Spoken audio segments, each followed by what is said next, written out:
Misal kita ingin berikan gambaran, menteri-menteri dalam kabinet misalnya bekerja, dia melakukan riset, analisa, penelitian, misalnya di bidang ketahanan pangan, menyiapkan ketahanan pangan terbaik, padinya, untuk ternaknya dan sebagainya. Nah, presiden sudah melakukan riset terlebih dahulu. Sebelum menterinya bekerja, presiden menugaskan orang-orang tertentu, coba pelajari di lapangan bagaimana. Jangan sampai nanti menterinya presentasi ternyata tidak sesuai dengan data di lapangan.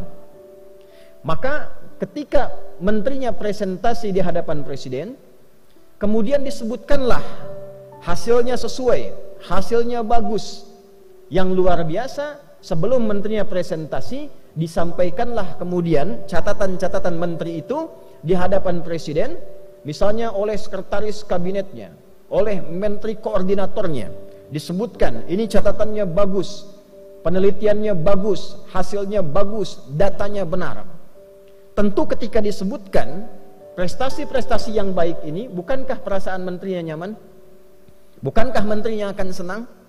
Bukankah menterinya akan bahagia?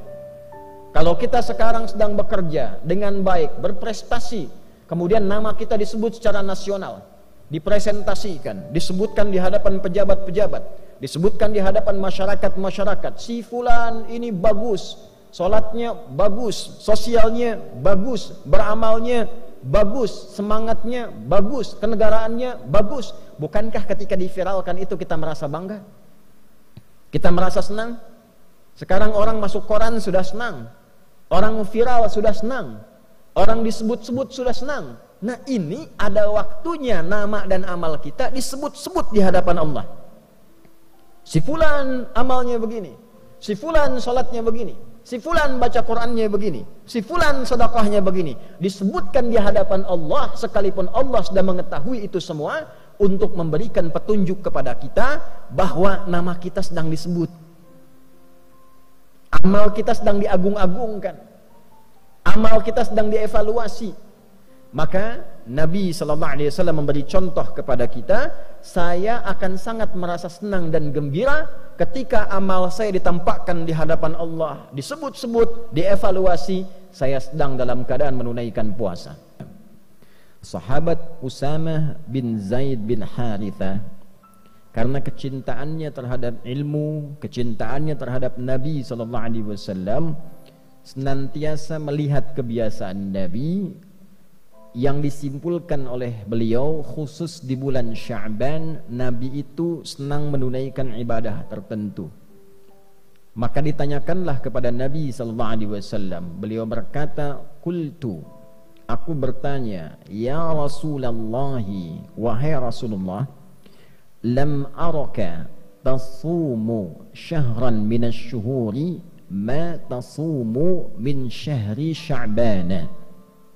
Ya Rasulullah, saya tidak melihat kebiasaan Anda, baginda, banyak menunaikan puasa sunnah dalam satu bulan dibandingkan bulan-bulan lain, kecuali saya lihat Anda banyak menunaikannya di bulan Sya'ban.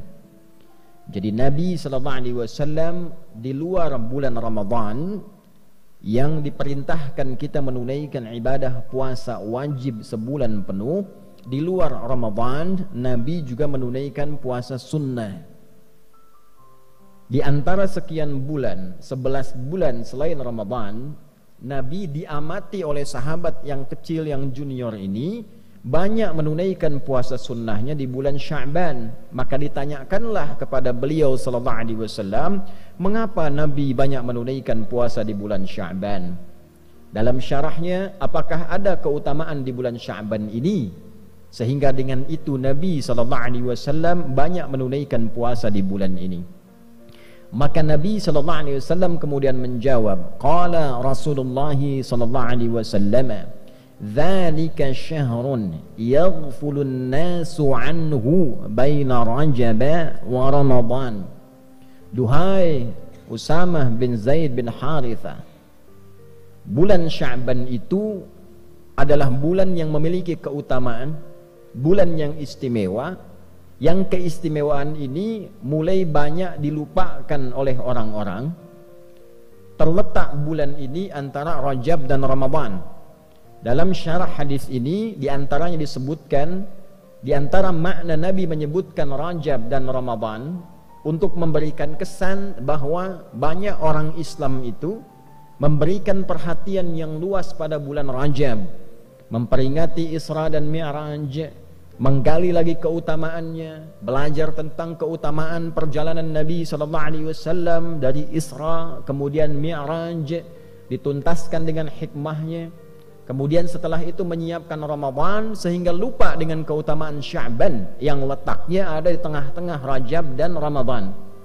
Orang-orang pada masa itu sudah mengetahui bulan Sya'ban itu letaknya antara Rajab dan Ramadan. Tapi Nabi menyebutkan posisi ini dan disebutkan Rajab dan Ramadannya ingin memberikan kesan kepada umat Islam, umatnya Nabi Muhammad SAW, saking kita fokusnya peringatan di bulan Rajab, Isra dan Mi'raj, banyak pengajian, banyak sekali ceramah, kemudian menyiapkan Ramadan, lupa bahwa Sya'ban pun punya keistimewaan yang tidak ditemukan di bulan-bulan yang lainnya. Saking istimewanya Nabi banyak menunaikan puasa sunnah di bulan Sya'ban ini. Maka apa keistimewaannya Rasulullah? Wa huwa syahrun turfa'u fihi al-a'malu ila rabbil alamin wa uhibbu an yurfa'a 'amali wa ana sha'imun. Di bulan Sya'ban itu adalah bulan istimewa, waktu saat amalan-amalan kita ditampakkan di hadapan Allah Subhanahu wa ta'ala.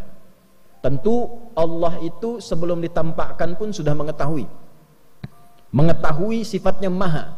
Sebelum dilakukan, sedang dilakukan, setelah dilakukan, Allah maha mengetahui seluruhnya. Tapi disebutkan kalimat-kalimat seperti ini, itu ada maknanya, ada syarahnya.